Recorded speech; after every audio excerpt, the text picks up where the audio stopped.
If you feel stuck in your marriage, this video is perfect for you. In this video, Andreas talks about the 3 beliefs that couples must follow for a healthy relationship.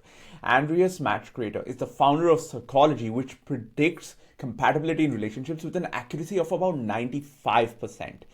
During the video, Andreas is going to be referring to his psychology app, which you can learn more about by checking out the full episode here. What are 3 beliefs that are ridiculous to other people, but you have found them to be profound truths that couples must follow?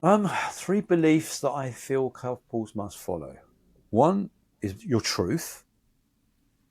Your truth, which is, as I said, with the circus question, for me, it reveals your truth.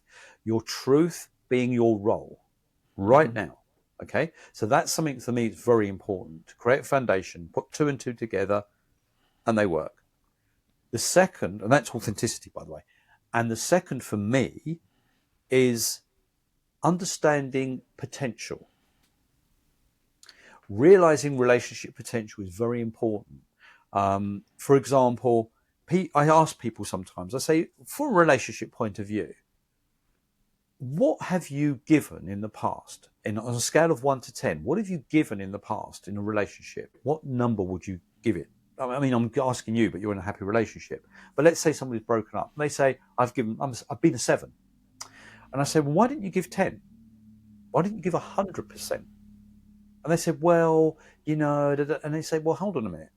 How do you expect to grow in a relationship? Just like a high performance athlete, if a high performance athlete is not giving 100%, they won't break the next record. Yeah. They won't break their personal best. Yeah. You can only get better if you give 100%. Okay? Now, where a coach comes in to help you achieve that goal. Yeah. Okay? That's the 7 becoming the 10. Because the coach comes in and says, right, you're a 7. That's where I can help you. So it's important to recognize potential. And that goes for a relationship as well. We're not perfect. Recognize the potential in a person that you can grow together if you're giving 100%. If you're holding back any time in a relationship, for me, it's not going to grow. Yeah. Yeah. So that's important. Yeah. And the third thing, I think communication is key. I mean, maybe I've repeated that, but communication is key. Be honest. Yeah. Be as honest. You know what? The fear, and there's 2 types of fear. There's 2 types of fear. Do you know the 2 types of fear? Maybe I'm putting you on the spot. But do you know what the 2 types of fear are? I haven't heard of the 2 types of fear, actually, so I would love to hear about it. It's something that I talk about, so I don't know, maybe I created this. But 2 types of fear. It's obvious what they are.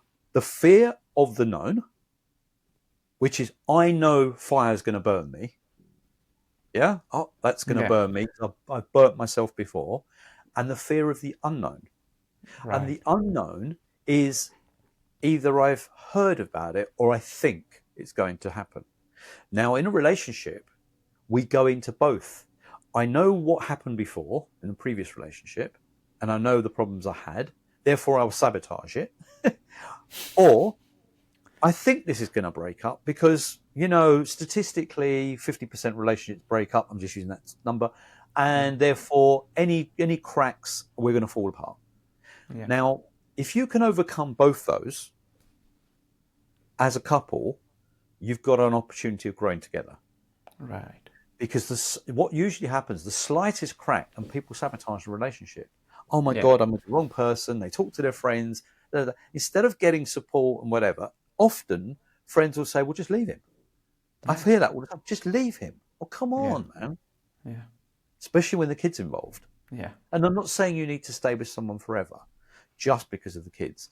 But I think we need to take responsibility these days for our choices. Yeah. And in my case, co-selection is crucial. Yeah. Co-selection. Choosing for you and choosing for them, which is what I talked about before. It's crucial. So co-selection is my other one. I call it co-selection, but there's a term that relates to that isn't exactly what I talk about. But it's taking responsibility for your choice as well as for theirs and make them do the same. Yeah. Yeah. Being very adult. You know, it takes till about 40 to decide to do that, doesn't it?